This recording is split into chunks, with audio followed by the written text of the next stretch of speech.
employees. And she was proud she voted for it. It's called, what the law is, it means that the company can write a letter to another company concerning the employee that worked for them without the knowledge of that person. And this law got passed here in Alabama. This is recent? Yes, and Ann Bledsoe, I got to get the hold of it because the Women's Political Caucus sent her a donation the other day, and it burnt me up. They just sent her that donation because she's a woman, to my way of thinking. And I'm going to call. I dropped out of the political caucus because I just couldn't stand them.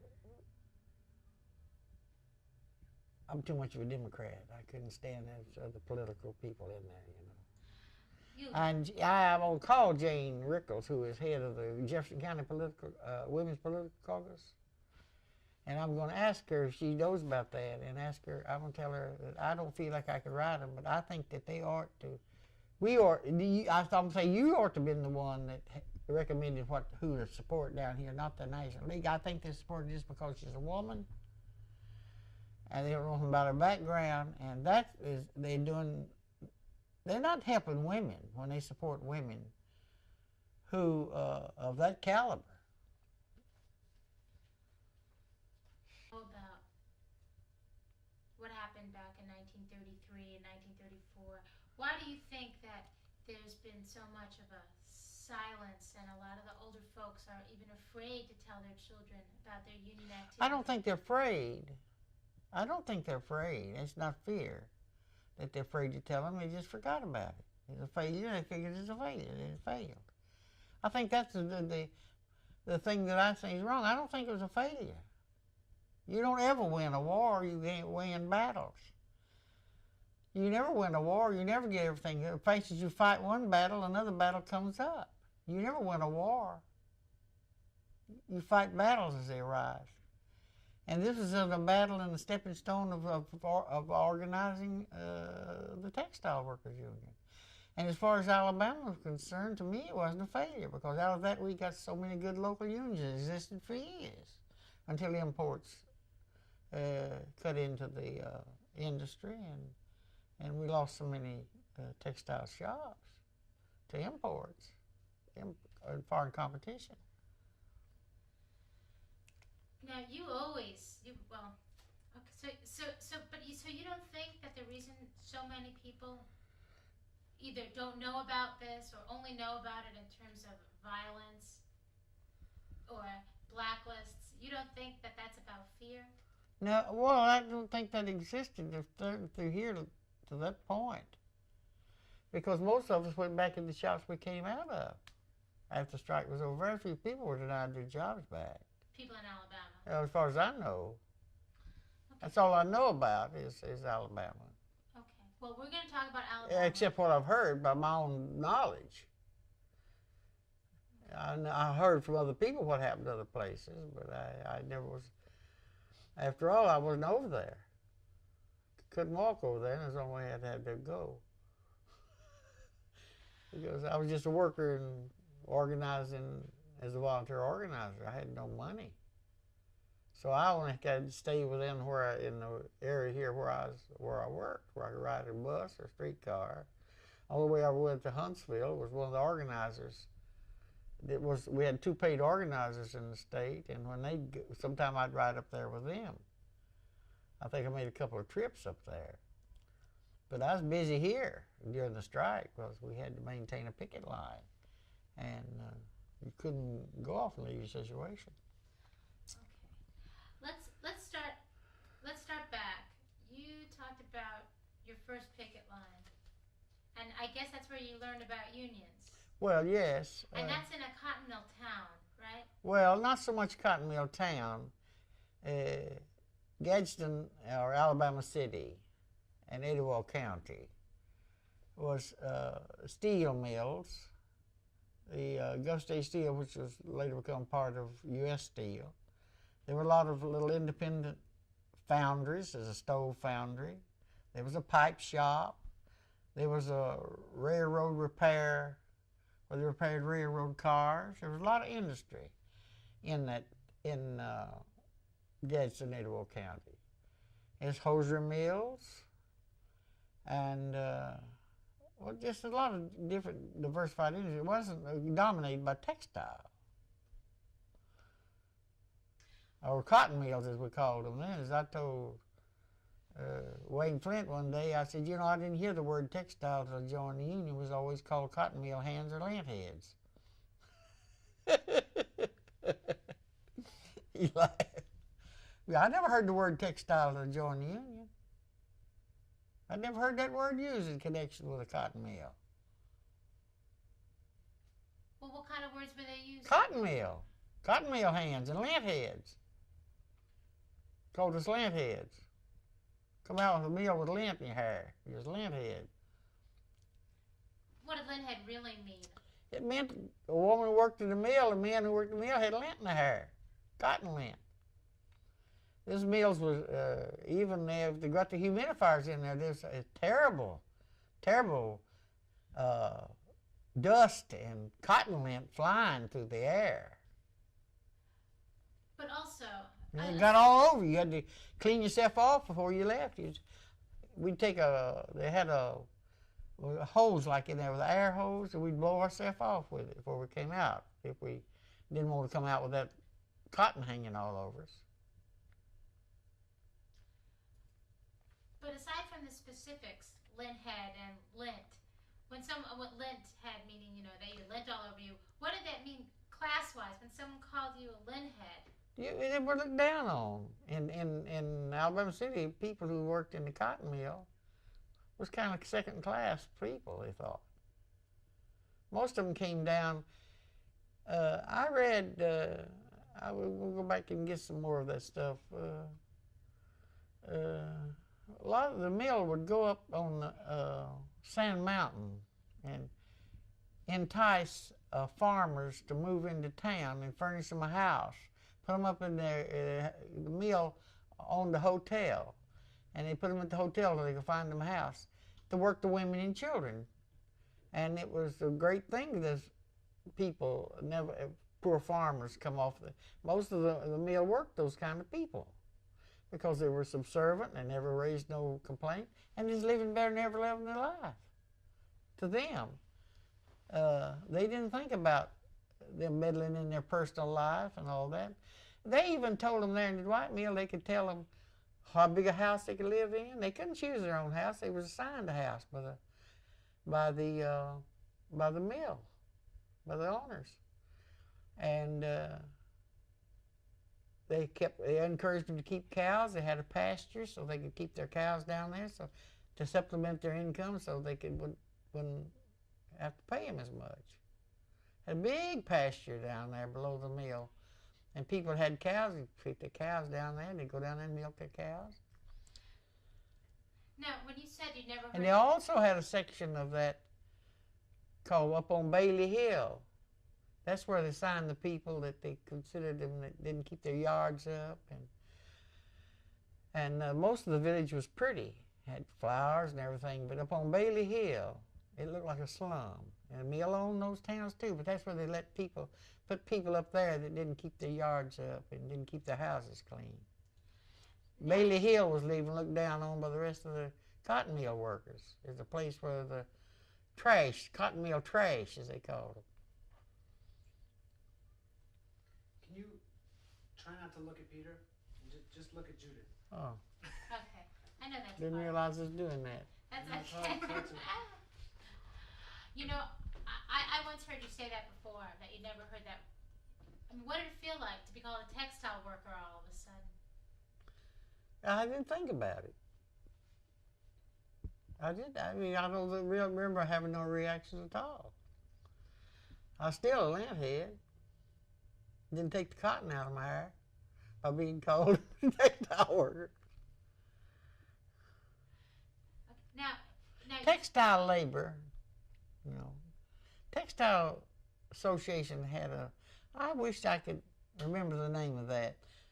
They came out there at that cell manufacturing company and made a picture of me and used that in back. And I didn't think nothing about it then. That was before we ever had a union. I don't know why they picked me, but took me out in front and wrote a story. I wish I could get a shirt. I don't know who did. But it was a Textile Association, Manufacturers Association magazine. It was in the late 20s, or it was before we got the union, I know. And they came out there, and I reckon that's the first time I've really thought about textile instead of cotton mill. And boss come got me, took me out in front, and they made a picture, and they wrote some kind of a story, but I don't remember ever seeing it. They probably didn't think I'd be interested in it. They just wanted to use it for their own. And I don't know what they wrote that story about. But it was I might could look back and find out what that makes. If you ever run that down, I'd really like to know what that was about. You might have been a model worker. I doubt that. I was a lousy spinner. I was a lousy spinner. I hated the job. I was no good at it. I was the worst spinner. Hadn't been for a lady who helped me, I would never have been able to keep them frames up. I was too tall. I told them I wasn't cut out to be a spinner. I tried to get them to move me to the white weave shop, but you didn't get transferred without they wanted to transfer you. I begged to be taken off those spinning frames because I was too tall to be a spinner. I had to stoop, and I just wasn't no good at it. I hated it. So if you weren't good at it, why'd they keep you on? Well, it's hard to get hands out at that little old mill. It was called a hobo mill. Very few people stayed there long because it wasn't a very nice place to work. And I only worked there because of two reasons. I needed to eat and feed my family, or I wouldn't have worked there. But there was nothing else to find to do. You know, can you stop for a second? The conditions of that meal was the worst I've never been in two meals in my life. The Dwight meal, whatever you say about it, it was clean and pleasant factory. Although the work was hard, the hours were long, and the pay low. It was kept clean. The restrooms were kept clean and things. But that meal out there was filthy. Never cleaned up, and they didn't keep the machines weren't kept in good working order. Let's go back to, tell me again about this, and mention the Selma Manufacturing Company in Birmingham where I was living, and you could say how old you were when you started working there, and the fact that it was a hobo mill, that's something that we need to understand. Does that mean that people, Very few people stayed there regularly. They could Most leave of the because hands they were. didn't like it? They didn't No, like it, so most they of walked? no, they was traveling around. Lloyd Davis was a hobo weaver for a long time. He just wanted to travel, and he worked all up and down the southeastern seaboard from Maine to Columbus, Georgia. He even worked out there in Selma for a while. There was people who traveled around and just worked in different mills. They were called hobo mill workers. And that place attracted a lot. The conditions were bad. Nobody wanted to stay there any longer and get a little money to travel somewhere else. Now, did people do that as some kind of form of protest? They didn't like where they was, so they picked up and... I don't know why they did it, except they just didn't like to stay in one place. And you had very few people in the cell manufacturing company that worked regular any length of time. Because they worked there a lot, like I say, for a few weeks or a month, and then they'd go and try another place. Because they could usually get jobs in these mills. That's one thing during the Depression. Mills run good. I don't know why, but the mills there wasn't much of the Depression in the mills as far as slack work. There was work. You just didn't have no pay. I don't know of any of the mills closing during the Depression. They operated full blast around here. In Birmingham? In Alabama. Even the big Avondale chain, which is one of the biggest, they always worked. They had plenty of work. I think Avondale Mill, as I remember, I'm not sure about this, I believe most of their work went for prison uniforms. Really? Ours was sugar bags. Where, well, what the work we made, the material we made went to make sugar bags. Here. I don't know where it went to. No, To okay. make sugar bags, put sugar in. When you say Cloth ours, bags. when you say ours, you mean, stop for a second. When you say ours, you mean here in Yeah. Selma. Okay. So what we're gonna do is we're gonna go back to we're just gonna talk a little bit about the first time. So and remember to, if you could mention also, you didn't live in the Mill Village No, ever in never, Dwight. never. Okay, but you saw those people. Yeah, You knew people past I went to school. I had to go through that village to go to Dwight School. I went to elementary school at Dwight School. So you went to a There was no convent public school. It was named Dwight. It was run by they donated the land for the school. It was called Dwight School. The mill didn't own the school, but they donated the land. Let's start this story over, and maybe you could say, I lived in a town, I didn't live in the Mill Village, but I had to walk through there because I went to their school. That's right. And then I went to that was a mill school. It wasn't a mill school. It was run by the public education. The mill just donated the land for the school, and it was called Dwight School. Could you start from, I had to walk through the mill, I didn't live in the Mill Village, but I had to walk through the Mill Village to go to school, and then maybe you could talk a little bit about,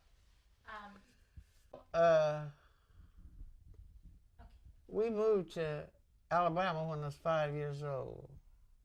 Papa went to work in the Gulf State Steel Plant.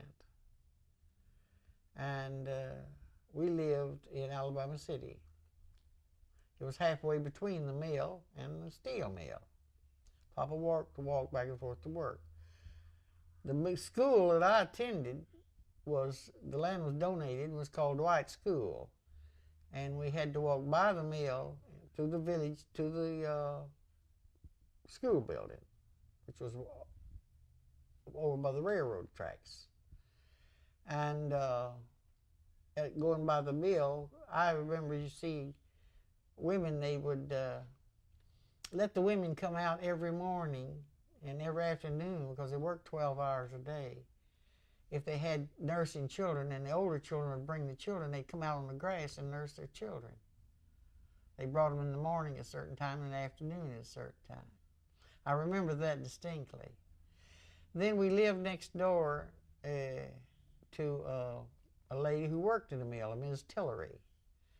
And I don't know, sometime during World War I don't know if it was 1917 or 18, something like that, they organized a union, because practically everything up there was union at that time, except all the shops, the small shops like the railroad shops where they repaired the cars, and the pipe shops, and the hosiery mills, and there was an overall factory in Gadsden, and several small foundries. They had a stove foundry.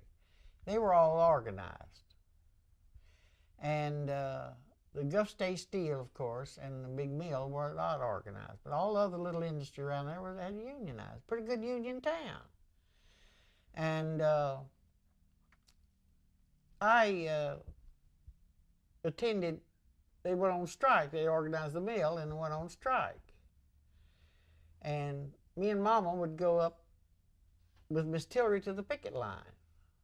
And I was 8 years old, so that had to be, I was born in 1911, so that's 1990 was when that was. And that's the first, so one day, I had a big Labor Day picnic and parade over in Gadsden, and Mama and I had gone. Papa worked because they didn't have Labor Day off or any holidays. And that night we were eating supper, and I said, Papa, what is a union? I guess that's the first time I ever really realized what they was talking about.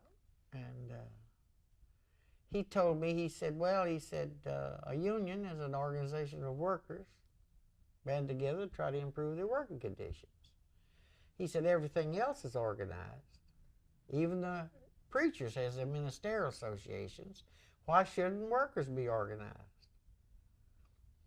That's what he said to me.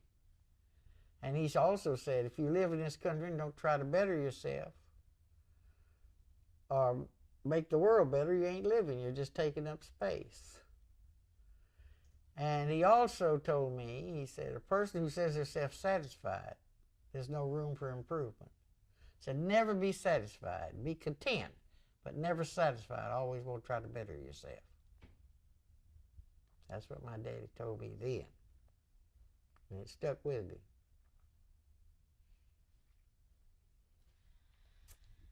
So there was a feel. So you knew about unions. It wasn't some. It wasn't. No, I knew about unions. Wasn't no mystery to me when they started talking unions. After Roosevelt was elected, the organizers didn't have to hunt me. I hunted them. In fact, they was trying to keep me from knowing this organizing. They was afraid of me because I did not live near the mill. They kind of felt like I was an outsider because I lived in Inslee Highlands. And I traveled by streetcar. I had to ride 2 streetcars, then walk part of the way to get to the work.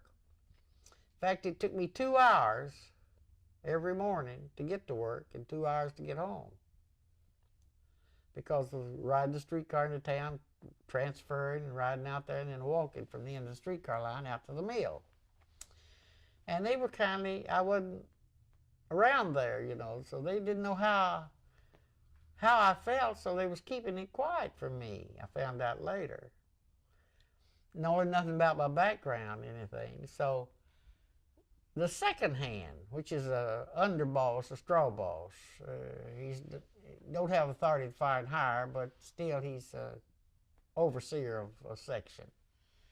He came to me one evening and he said, hey, he said, did you know they was trying to organize a union here? And I said, no. He said, well, they are. He said, they're having a meeting in the morning at 10 o'clock. He said, how about going and seeing what it's all about? That's the first I'd heard of it. So next morning, I got up and got on a streetcar, made this same trip back over near the mill at the Masonic Lodge where I was having a meeting and attending the meeting. I went to join, and I didn't go back and tell him nothing because as later on I found out actually he wasn't against the union because he had been a worker in a railroad shop and been a member of the union in Decatur, Alabama. They closed down during World War I, but he had worked in there. And he had been a member of the Machinist Union. And he wasn't really against the union, but he was, as a boss, he had to do what he could. And my boss, the regular boss over spinning and weaving, he was a nice man. He was a very nice man. And I never knew him discriminate against anybody because of the union. And he discussed the union with me. He came down and one afternoon he called me Tootsie. I don't know why he called me that. But he nicknamed me Tootsie. And he said, Tootsie says, do you know they're trying to organize a union here? I said, they are. He says, yeah. He said, and I understand you're on the organizing committee. I said, yeah, I am. He said, well, I want to know why. I said, haven't I always been good to you? I said, yeah, Joe, you've been good, but you've done all you can for me. I got to get over your head. And I said, the way you can get over your head is to get me a union. And he just said, and walked off. And never said to discuss it to me no more. And in fact, he quit right after they fired me. I understand he made the statement when they started firing the best hands he had, it's time for him to leave. And he left there. I don't think he quit because he fired me, but he left there and went over to Mississippi because I went over there. He come over here and asked me if I wanted to go. I didn't have a job later on. I'm getting ahead of myself. Wow. Okay. Go back. Stop. Now listen, I My want- father worked at a steel mill. And there's a girl lives on the next street from us, Dorothy Stringer. She lived with her half sister. Her and her brother were orphans. And Dorothy felt like she needed to contribute something to the household, so she said, let's go up to the cotton mill and get us a job. And I said, Dorothy, we can't go up there and go to work. We're not but 14 years old. She said, we'll tell them we're 17. That way we won't have to prove it. She said, if we tell them we're 16, we'll have to prove it and get a school certificate. But if we tell them we're 17, they won't ask any questions, because I don't think they cared too much anyway. But I was big for my age. And so we worked that summer doing the cotton mill. And they didn't pay us anything for the first 6 weeks we worked. We worked 6 weeks, 56 hours a week without any pay to learn. And the first payday I drew was $3.16. I didn't draw the $3 and dime because they took a dime out to buy ice, to make us ice water, and a penny out of every dollar to pay the company doctor, which took all but a dime, $3 and a dime. What do you think the first time you walked into a cotton mill and you were set up in front of a machine? Can you describe It ain't that? in front of a machine. You don't know what a cotton mill is. You have spinning frames. Okay. Now, can you describe that to me? Can you say the Well, first... there are different types of spinning No, frames. not the spinning frames. Can you describe you being 14 years old, pretending you're 17, walking into the mill, and they're basically, you have to start work. I mean... Well, when I went in, they put me with somebody to learn. They put me with a trained hand to work with them. I wasn't assigned any frames because I didn't know anything. I worked with a person. But what did it feel like, Eula? I don't remember you how it remember felt. that. No, Can I you don't remember- remember Can you remember having any Were these emotional feelings about it at all. Now, were these were the lint heads that you were going to be going into work with? Well, you These- must realize I had never been associated with any lint heads. The only woman I ever knew was this woman next door to us that worked in the mill. All of them lived on the other side of town. Miss Tillery's husband worked in the steel mills, and so she lived next door to us. The rest of the people who worked in the mill lived on the other side of town, back of the mill, in the mill village, or around the mill. Very few people that worked in the mill that didn't live outside the city, mill village. It was a big village. Very few people lived outside the mill village in their own homes.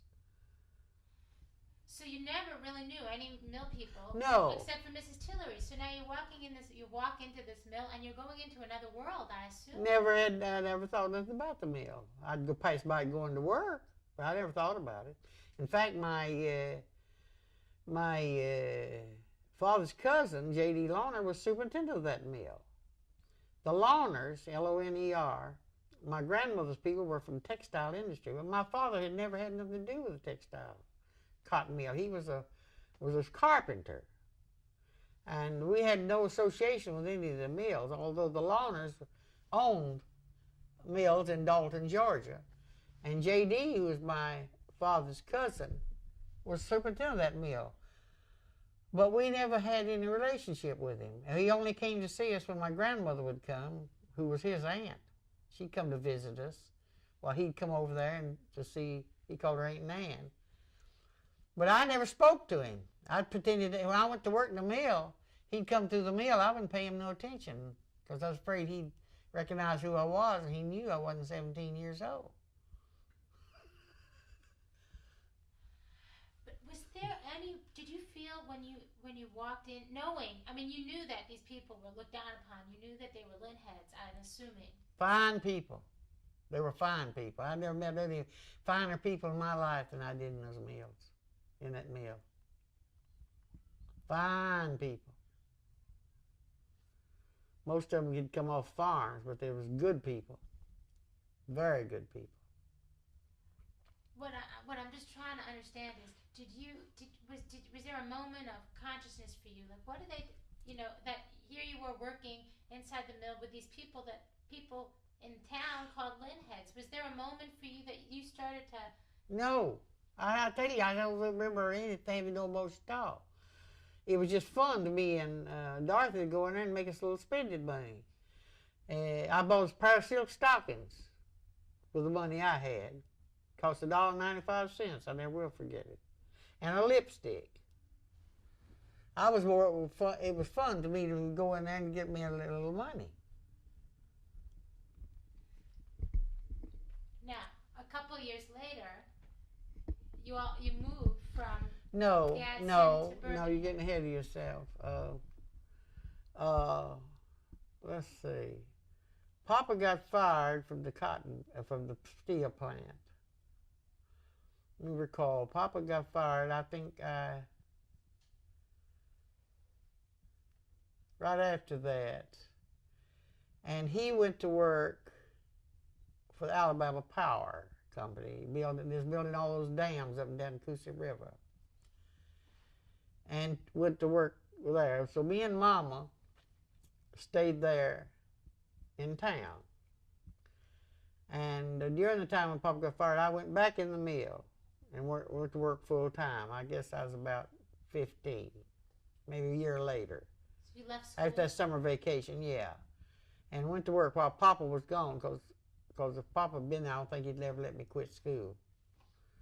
But Papa was away working, and he was gone all, just come home now and then, because he had to work, and that's the only way he could do. So then me and Mama moved down to near the job. Papa got us a place to live. There's no place to live. And the place we lived was just like a shack down there, because when they built, you couldn't realize how in the country where they're building these dams on the river to make power, it was country. And there was no place for people to live who were transit. And we lived in the back of a grocery store, 2 rooms. Papa moved me and Mama in there. So you stopped working in the mill at that point, or you were working? Yeah, I went down there with Papa and Mama. Oh, so you left working in the mill? Yeah. Okay. But I went back later and worked a couple of years there and stayed with my aunt. We came back to Birmingham, and Okay. So in the meantime, I married and had this child. Okay. And Wait, you don't mind? I just want to. well, I was Yeah. I had married, had this child, and Papa brought us back to Birmingham and left us. We stayed with my sister a while.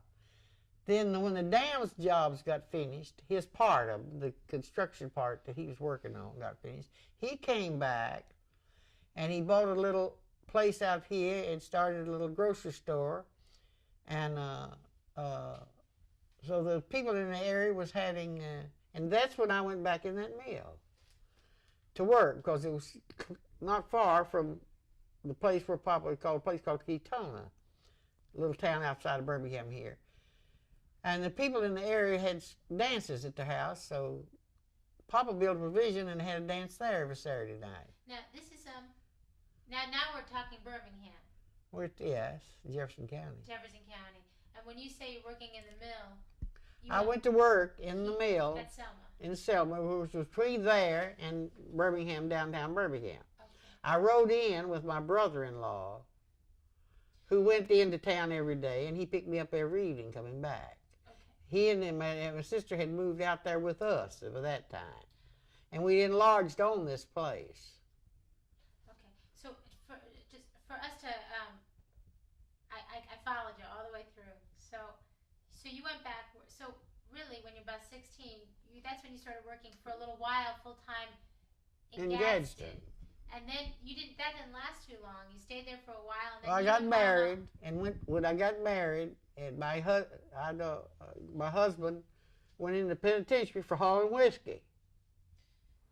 And Papa thought it best we sever relationships, because I was a kid, and I went along with what Papa said. So me and Mama moved. Then I realized I was pregnant, and so that's I stayed down there, and my child was born down there. And then Papa, with the his part of the work was finished, no more work for carpenters. He was laid off. We had to come back to Birmingham, so we went and stayed for a little while with my sister and her husband because they had a big house. And we stayed there until we could get located. Okay. So then Papa bought that little place out there, and we had to have something to do. And then I went to work in the mill again. Did you think? Okay. So could you say just so that we get just to condense this a little? Could you say so? I moved to Birmingham and tell us the date. And I don't know the date. You don't know the date. I have to remember what all old. Well, they need hands. Like I told you a while ago, anybody can get a job out there because they couldn't stay long. They was always looking for hands because it's a lousy place to work. Nobody wouldn't stay there if they didn't have to. I remember when we started joining the union, there's a woman who lived out, rode a streetcar with me, and they had seen better times. Of course, there are a lot of people seen better times in the Depression. So Roosevelt got elected, started WPA. Her husband got a pretty good job on WPA because he was well educated, and he got one of the better jobs on WPA.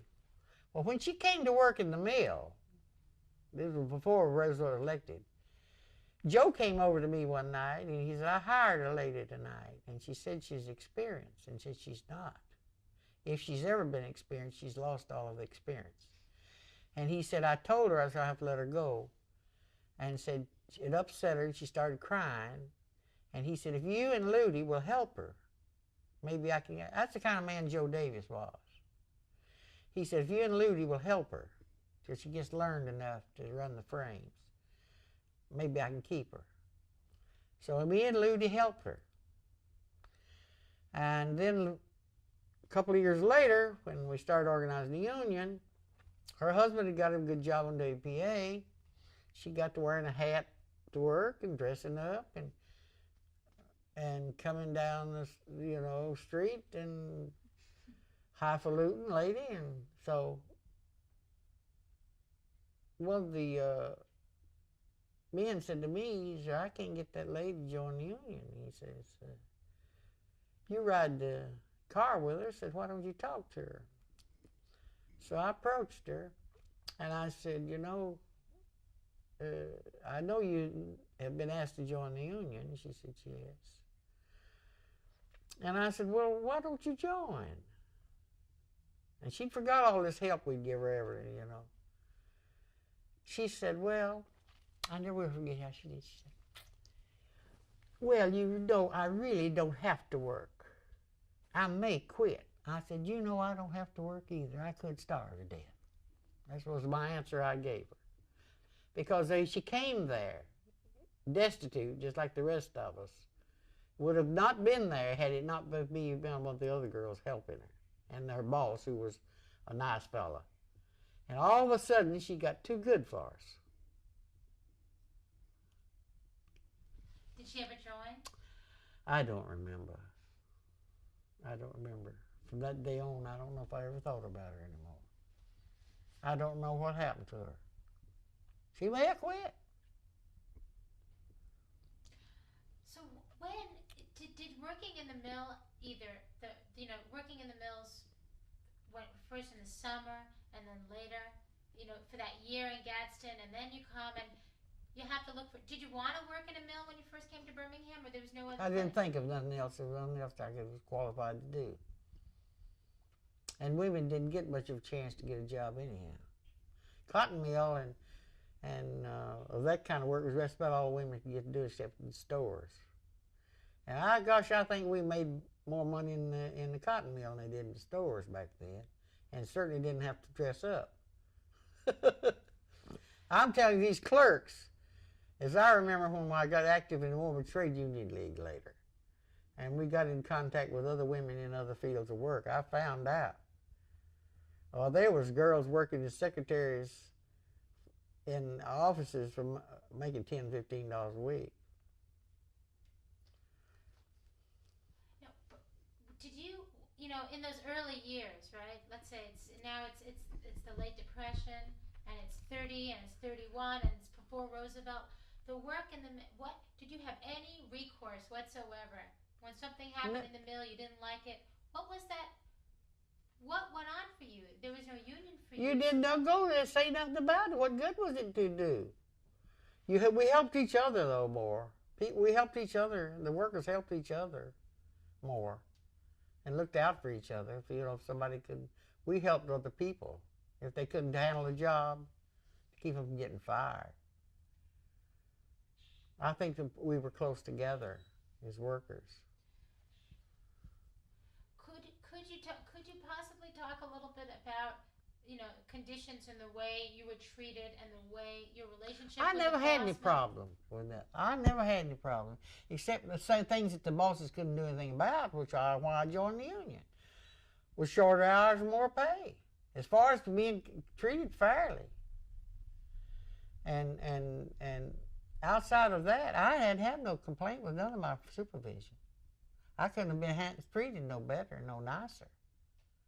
But like I told Joe, to do any better, he had done all he could for me.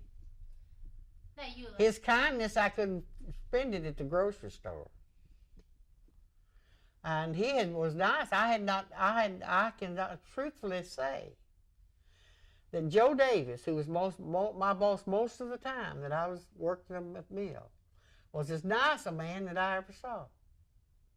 And had compassion for the people that worked under him. Was he an exception to the rule? I don't know. I didn't spend that much time in the mill to have that much experience with bosses. I don't know. From what other people had told me later on, went on in Dwight Mill. After they changed hands, they fired J.D. Lohner, and Cone Mills took it over, and they brought a man in there, they called him Wild Bill. I heard stories about how mean he was. Superintendent of that mill later, from other workers up there, when they started organizing unions, and I went back up there as a volunteer organizer to some of the meetings. Because you see, there's still some old people there in that mill that had joined the union back in World War I. Burns Cox was one of them, who we talked to, that was there. The loom fixers started the organization in the 30s. The highest paid group of workers in the plant, in the mill, started the union. The loom fixers, who was the highest paid. I call them the aristocrats of the trade, because the loom fixer was a skilled worker, and they really started the union. In fact, I have Burns Cox gave me a copy of incorporation papers that they had formed an organization prior. I forget what it's called, but I got a copy of it. I got a copy of it. The Dixie Federation of Yeah, Labor. And they had and so when the textile workers come along, in fact, those people in Gadsden, they in a way were more experienced in unionism than some of the people who was calling themselves union organizers that came on. Because from World War I, they'd had experience of trying to organize since 1919. And there was a nucleus of people in there who had studied the labor movement. And too, the whole background of Gadsden had been union for years. And we had good training in how to run a union and what unions meant. It wasn't new to the people in Dwight Mill or the people of Gadsden. What about it was only when Goodyear come in there with their goons and their anti-union tactics that gave Gadsden a bad name. But what about union to Alabama, to most cotton mill workers, to the rank and file? Was union something that they knew? I don't think so. I don't think they heard. The sad part about it, most of them were ignorant of anything that went on outside the mill. That's my feeling I've got about it. I don't think they ever read a newspaper or ever thought about anything beyond the mill, just whatever the boss said. Because it's depended on the mill for their house, their school, and their church, and it was dominated by the mill owners, especially Avondale Mills, which is the biggest mill owners here in North Alabama. They tried to run their entire life. In fact, out here, and they had a guardhouse. If you went in that village, you had to stop at that guardhouse and tell who you was visiting and what your business was. But did Roosevelt change that? Did Roosevelt change? There were people who worked right here in Avondale Mills, in Birmingham, Alabama, that when the NIRA was passed, to raise the wages up to, I think the first was 37.5 cents an hour, that the Donald Comer sung the blues and poor mouth so bad that he couldn't operate if he had to raise wages. Till when that law was passed, there were people who went to him and told him that they'd refund him back, to give them whatever they could pay, and they'd refund him back the difference if he couldn't afford to pay them the minimum wage. That's how he had control of those people.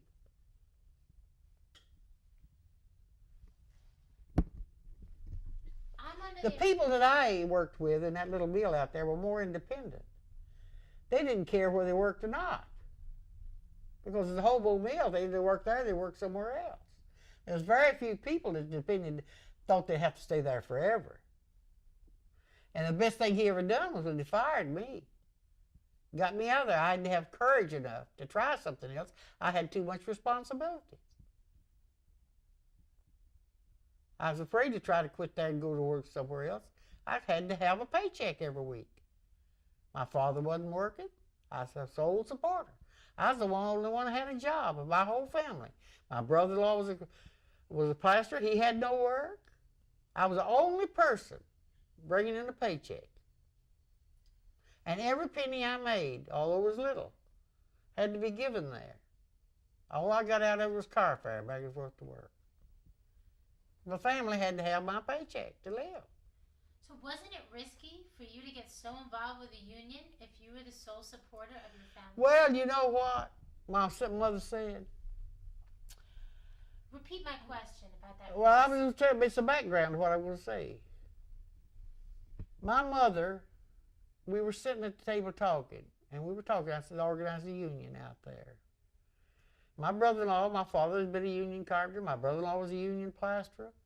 My sister had been a member of the Hosier Workers Union back during World War I. My whole family was union orientated. And I said, well, I think I'll join. My sister said, if you do, you'll lose your job. My mother said, what's she lost if she loses it? Says she's eating and sleeping. She'll eat and sleep some way. I haven't seen any skeletons of people laid around where they've starved to death. And that gave me the courage I needed. My mother had guts. She wasn't afraid of nothing. But that's exactly what my mother said. She's ain't doing nothing but eating and sleeping. She'll eat and sleep some way. I haven't seen any skeletons of people laying around where they've starved to death. My mother's from the hills of North Georgia, and she was a fighter. They didn't worry about the fact that you were the one who was bringing in the income? My sister did. My sister did. She's scared I'd lose. That was the only money coming in. My sister was scared. She's 7 years older than me. She'd been used to living high. My brother-in-law was a union plasterer, made $12 a day, and that was big money. That was big money. She'd been used to living high. I went in high society with the bridge clubs and everything. And she wanted to maintain that. She couldn't have been maintaining it much if all she had was the paycheck from your company. Well, that didn't last very long. It was just a little while, temporary. Temporary. We had the house we lived in. We raised our groceries in the backyard. We had a chicken lot. We didn't fire as bad as a lot of people because we had ways that my mother canned. Once in a while, somebody had to have a job. My dad would get a patch job, and maybe Lawrence would get a patch job. Pick up a little money now and then. And they'd swap work. Sometimes they had an organization, it was a neighborhood thing, but if they didn't have money to pay for it, they'd do a job in exchange for something they had. You had to make do. I don't think people could go through things today that we did then. But the difference, seems like the difference between you and others was you had some autonomy. Maybe, you weren't under the same kind of thumb, or you could take a risk. You as a leader were in a different place. I took the risk. I don't know what. I got fired, and in the meantime, I had somewhere to lay and somewhere to eat. I had that. That's all I had when I was working. Did you know I went to work with pasteboard in my shoes? I never went to a beauty shop. My sister made my clothes out of pieces of cloth I brought from the mill, my underclothes. I never paid a penny for nothing. She made my underwear, my brassieres, and everything. They'd give us a piece of, it was good material because they made sugar bags. And if you wash those sugar bags, they were nice. And they'd give us pieces of cloth to clean our frames with. I saved mine and use the old one and they'd sometimes give us a big piece. I'd take it home, it'd make me a brassiere, it'd make me a slip, or it'd make me a pair of pants. My sister made my underwear that I wore during that time. Didn't spend a penny for nothing. Union made? Well, my sister made it. Out of the material, if they'd caught me going out with it, I'd been got for stealing. But heck, I was going to use the machine and throw it away anyhow. So. But that's where my underclothes came from during that time. And we made sheets out of it, made pillowcases out of it. If I get a big enough piece, we used it for a lot of things. Now, do you think that Cotton Mill people had expectations before Roosevelt got into office? Did they have expectations of making their life better? In Gadsden they did, because it had that background. Because Gadsden was, I don't know much about textile villages and textile towns. I never lived in one. It depended on the mill altogether for their livelihood. I never lived in one. All I know is that's hearsay. And people I talked to, which I believe, that they were beholden to the company because that's where they had their livelihood. They were scared to move. But I think Roosevelt and his program, and especially in Alabama, we had some good politicians: Hugo Black, Lester Hill, John Sparkman, Bob Jones. We had some Luther Patrick. We had some good liberal politicians in Alabama, and I think they had courage enough to take the chance that they'd be protected by these people. Bibb Graves, who was our governor, was very nice, a very good governor. And I think it gave them courage that they were back with the government. They had that feeling. Now, I don't think that was true in northern South Carolina, which was completely controlled by the textile industry. You wouldn't find that, I don't think, because they run the states. The textile industry run the states. So Alabama was had much more Because diversified. that industry, that's right. I spoke over you. So if you could you talk about diversified industry in the state and in the city, and just that put people in a bit of a different position? Yeah, well, of course it did. They had a chance to do something else. They weren't dependent just on one job, or one factory, or one mill, or one type of work. That's all I can say. Okay. So, we need food. We need to feed you. We need food. We need to feed ourselves. Yeah. What they call sexual harassment today, to me, ain't sexual harassment. They don't know what the hell sexual harassment is. Some of these women get patted on the fanny, they think that's sexual harassment.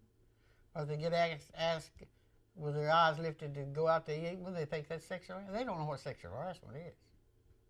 Sexual harassment is somebody's being told, unless you go out with me or sleep with me, you need to come back to work tomorrow. Or a man being told that he wants to go with his wife, and if he don't, he'll fire the man. Now that has happened, and I know it to my own personal opinion. And when they talk about, to me, some of these things today, they take it.